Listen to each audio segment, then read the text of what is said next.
Good morning, सुप्रभात, केम छो, सलाम। उम्मीद है आप सब लोग बेहतर होंगे, अपना ध्यान रख रहे होंगे। और बताइएगा जरूर कि आपकी पढ़ाई कैसी चल रही है, और यदि आप कॉलेज में हैं तो कॉलेज में लाइफ कैसी चल रही है आपकी। क्योंकि बहुत सारे बच्चे जो इस बार फर्स्ट ईयर में जाते हैं इस समय, तो वो वहाँ पे जाकर देखते हैं कि घर में जैसे रह रहे थे, हॉस्टल का माहौल बड़ा ख़राब होता है।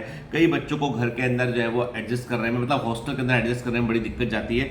मुझे कई बच्चे फोटो वोटो भेजते हैं, सर हमारा हॉस्टल बहुत ख़राब है, सर देखिए खाना अच्छा नहीं है। खाने का फोटो भेजते हैं, सर देखिए इतना ख़राब खाना, क्या करें सर। ठीक है, देखो बेटा ना, लाइफ में एक सबसे इंपॉर्टेंट चीज़ जो होती है बड़ा बनने के लिए, इवॉल्व करने के लिए, वो होती है एक्लेमेटाइजेशन। क्या होती है वो? एक्लेमेटाइजेशन, जो हम लोगों ने बायोलॉजी के अंदर भी पढ़ा था इवोल्यूशन वाले चैप्टर में, कि कभी भी बदलती हुई परिस्थितियों के अनुसार अपने आप को ढाल लेना। बदलती हुई परिस्थितियों के अनुसार अपने आप को ढाल लेना एक्लेमेटाइजेशन कहलाता है। और वही एक्लेमेटाइजेशन आगे जाके एक एडॉप्टेशन बनता है और आप जो है इवॉल्व कर जाते हैं। ठीक है, ये तो बायोलॉजी का गोल्डन रूल है कि जिसने जो है वो चुनौतियों के साथ साथ बदलाव नहीं किए, वो बचा नहीं। वो यानी जो भी लिविंग ऑर्गेनिज्म हमको आसपास दिखाई पड़ते हैं भी, इनके साथ में कई और पूर्वज कई और भी थे जो खत्म हो गए तभी, जिसके अंदर परिवर्तन नहीं हुआ, जो बदलती हुई परिस्थितियों के अनुसार अपने आप को ढाल नहीं पाया, वो सर्वाइव नहीं कर पाए। तो तुमको लगता है कि तुम्हारे पास दोस्त चले गए, तुम किसी कॉलेज में पढ़ने चले गए, तुम्हें नए दोस्त मिले, नए दोस्त बहुत स्वार्थी हैं, बड़े बेकार हैं, हॉस्टल का माहौल खराब है, हॉस्टल में अच्छा नहीं लगता है, बिस्तर खराब है, खाना खराब है, सब खराब है, तो समझ लो these are the challenging conditions and you have to be acclimatize and evolve. सब उसी से गुजरते हैं, सब जगह अच्छा अच्छा हो जाएगा ये पॉसिबल नहीं है। ठीक है, तो बुरे में अपने आप को ढालना। कई बच्चे जो एमबीबीएस कर रहे हैं वो एक कमरे में, एक हॉस्टल में छोटा सा रूम एलोकेट कर रखा, 15 बच्चे लड़के रह रहे हैं। ठीक है, बड़ा अजीब सा माहौल हो जाता है कई बार। कई जगह हॉस्टल अभी शुरू में मिलता नहीं है। ठीक है, तो प्रॉब्लम ये होती है कि उस प्रॉब्लम से हमको कैसे मानसिक तौर पर डील करना है, कैसे अपने आप को वहां पर ढालना है, ये बड़ी इंपॉर्टेंट चीज़ है। ठीक है, कई बच्चों ने एक बड़ी यूनिक समस्या बताई कि सर हमारे कॉलेज में ना रैगिंग के नाम पे बहुत अभद्र भाषा का इस्तेमाल करते हैं, हमको अभद्र टाइप का लिटरेचर पढ़ने देते हैं, है ना, और बोलते हैं याद करो, बोलो इसको। ठीक है ना, and they are making so many jokes about girls, about boys के, मतलब तमाम तरह की चीज़ें बताई, है ना। तो क्या करें सर, मैं फिर वही कहता हूँ, कभी कभी क्या होता है कि जैसे मैं सोचता हूँ कि विरोध बहुत ज़्यादा गलत होता है, या आपको कोई फिजिकली हर्ट करता है, बिल्कुल विरोध करना जायज़ है। लेकिन यदि मान लो आपको लगता है कि यार कुछ चीज़ ऐसी है कि इन्होंने इसको फन शॉट समझ रखा है इसको, तो मैं यही बोलूँगा कि आप अपने विवेकानुसार निर्णय लीजिए कि आपको उस पर कैसे रिएक्ट करना है। क्योंकि क्या होता है कि ये सब चीज़ें बहुत टेम्परेरी होती हैं, और आपका एमबीबीएस के दौरान पढ़ना 5 साल तक जो है वो स्थायी टाइप की चीज़ है, 5 साल तो पढ़ना ही पढ़ना है वहाँ पर। ठीक है, तो सबसे संबंध बिगाड़ कर, सबसे झगड़ा कर कर जो है वो आपको हेल्प मिल जाएगी, थोड़ा मुश्किल काम होता है। ठीक है, मे भी आपके समान ही रिवोल्ट करने वाले व्यक्तियों में से एक था, तो मेरे को जो है वो थोड़ी समस्याओं का सामना मुझे करना पड़ा उस समय। ठीक है, लेकिन वो कि अपना अपना टेम्परामेंट का लेवल है, अपना अपना एडजस्टमेंट का लेवल है, और अपने अपने विकल्प और उपाय हैं, उस पर विचार कीजिए। ठीक है, अब आज की पते की बात यह, कोई भी सफलता मिलने से भी अधिक इंपॉर्टेंट चीज़ है कि वो सफलता जब आपको मिल गई है तो आप उसे हैंडल कैसे करते हैं, कैसे उसको आप जो है वो टैकल करते हैं, कैसे हैंडल करते हैं, that is much more important thing. ठीक है, क्या होता है कि जैसे एक फिल्म स्टार जिनका बड़ा नाम आपने सुना होगा, गोविंदा। गोविंदा एक जमाने में जो है 90s के दौरान में के समय में गोविंदा बहुत बड़े स्टार थे, समझ लीजिए ऑलमोस्ट सुपर स्टार लेवल के व्यक्ति थे।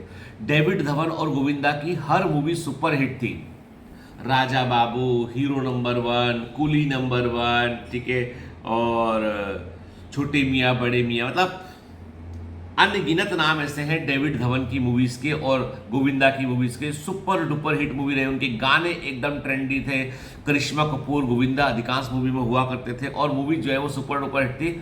और गोविंदा के बारे में लोग कहते थे कि भाई कि ही इज द जबरदस्त, मतलब फैंटास्टिक, मतलब सुपर स्टार से भी ऊपर की कोई चीज़ है गोविंदा।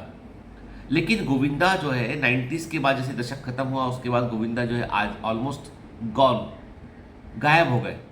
आज गोविंदा के पास, कल मैं पढ़ रहा था, पहलाज निहलानी एक है जो सेंसर बोर्ड के हेड भी रहे हैं, और उनका कल इंटरव्यू में मुझे कहीं पढ़ने मिला, किसी टाइम्स ऑफ इंडिया में या किसी मैगजीन में कहीं पर। मुझे ध्यान नहीं रहा कहाँ पढ़ा, पर मैंने कल इंटरव्यू पढ़ा उनका, तो उसमें उन्होंने बोला कि गोविंदा के पास आज काम नहीं है, गोविंदा जो है आज सफ़र कर रहे हैं, गोविंदा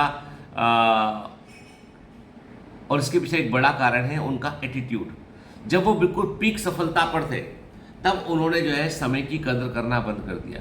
गोविंदा अपने सेट पर 8-8, 10-10 घंटा लेट पहुंचे। सुबह 8 बजे की शूट है और रात को 8 बजे पहुंचेंगे और पहुंचने के बाद बोलेंगे एक काम करो यार, लाइटें थोड़ी बढ़ा दो, सुबह के जैसा सीन क्रिएट कर दो।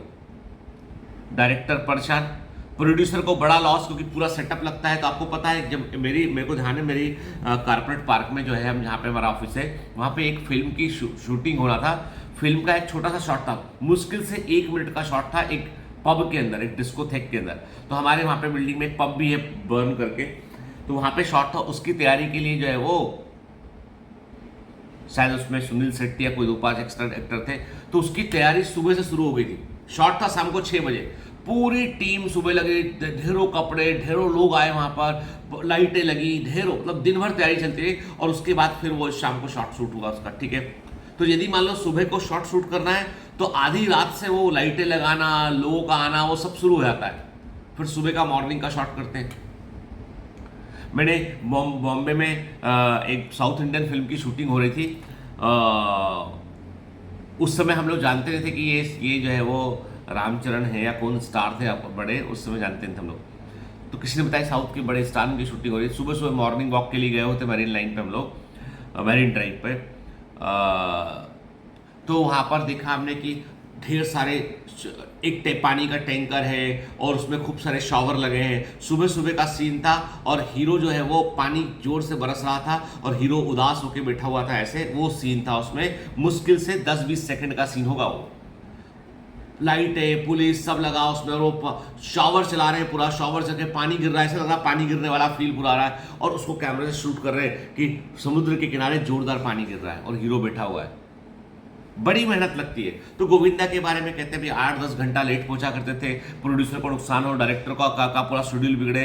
बाकी फिल्म स्टार जो है बोलते थे भैया कि एक काम करो, हमारा शॉट तो शूट कर लो, है ना, अब जो गोविंदा के साथ वाले हैं वो बाद में शूट करेंगे। तो मतलब मूवी बनाने में, कंपाइल करने में बड़ी दिक्कत हुआ करती थी। तो धीमे धीमे लोगों ने देखा कि यार बहुत मुश्किल है इनके साथ काम करने में, कॉस्ट डबल हो रही है, 1.5 गुनी कॉस्ट हो रही है। तो लोगों ने फिर धीमे धीमे दूसरे स्टार को, अक्षय कुमार कौन है, इसको ना उसको, दूसरों को लेना शुरू कर दिया, ठीक है, जो पंचुअल थे, टाइम पर आ जाया करते थे। तो गोविंदा ने अपने हाथ आए हुई बहुत बड़ी सफलता, मतलब आप देखोगे उठा के तो जबरदस्त सक्सेसफुल हीरो में से एक खो दिया। जब सांसद बने वहां भी कोई ऐसा टाइम का अपने क्षेत्र में पहुंच के काम करना, वो भी दिक्कत वाला काम था उनके लिए। तो ओवरऑल क्या होता है, जब आप कोई सफलता की कदर नहीं करते, उसकी वैल्यू नहीं करते, तो वो चली जाती है पास से। अमिताभ बच्चन के बारे में कहते हैं कि उनकी सबसे बड़ी खास बात ये, वो टाइम के पंचुअल है। जो बोल देंगे 5:12 पर शूटिंग में पहुंचना है तो 5:12 पर पहुंच जाएंगे शूटिंग के लिए, वो पहले पहुंच जाएंगे। मुझे करण जौहर का एक असिस्टेंट डायरेक्टर मुझे मिला था एक बार फ्लाइट में, उसने बताया कि अमित जी का एक सीन था एक मूवी में, और उस सीन के लिए उनको जो है ना एक परेशान बूढ़े व्यक्ति का रोल करना था उन्हें, जो गर्मी में था और स्वेटिंग उसको हो रही थी। तो वो सुबह जहाँ शूट होने वाला था 10 बजे के आसपास, वहाँ वो आधा घंटा पहले पहुँच गए और उन्होंने एक कंबल, एक बड़ा मोटा कंबल मंगाया, कंबल ओढ़कर वो बैठे रहे सर तक ढककर, ताकि स्वेटिंग हो, ताकि वो फील आ सके गर्मी वाला। तो मतलब कई लोग इतने डेडिकेटेड है, तो इसीलिए वो 80 ईयर से भी ऊपर के होकर चल रहे हैं। आज भी वो सुपरस्टार के लेवल के व्यक्ति है, सुपरस्टार ही है बल्कि। तो कहने का मतलब ये कि जिंदगी में सफलता का पाना और सफलता को हैंडल करना, दोनों चीजें जरूरी है।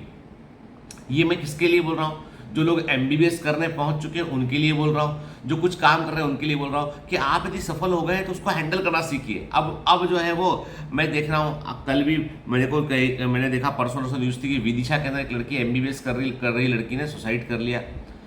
अब जो MBBS कर रहा है वो भी सुसाइड कर रहा है। एक तो वो जो कोटा में है, जो जिनको MBBS नहीं मिल पा रहा वो कर रहे हैं, जो कर रहे हैं वो कर रहे हैं। मतलब इसका मतलब ये कि हमारी जो शॉक एब्जॉर्बिंग क्षमता है वो कम हो रही है, हमारी जिंदगी के झटके सहने की क्षमता कम हो रही है, और हमें उसके लिए एफर्ट करना पड़ेगा कि हमको इतना स्ट्रॉन्ग शॉक एब्जॉर्बर बनना पड़ेगा कि लाइफ के दौरान जो गड्ढे आएंगे उनको हम बर्दाश्त कर सकें, फट ना जाए। ठीक है, अपने आप को बेहतर शॉक एब्जर्वर लगाइए। और बेहतर शॉक एब्जर्वर लगते हैं मानसिक सोच से कि ठीक है, परिवर्तन होंगे तो हम बदलाव करेंगे, हम चुनौतियों का सामना करेंगे, सर्वाइव करेंगे, सस्टेन करेंगे और जीत कर दिखाएंगे। चलिए, have a great day, all the best, bye bye.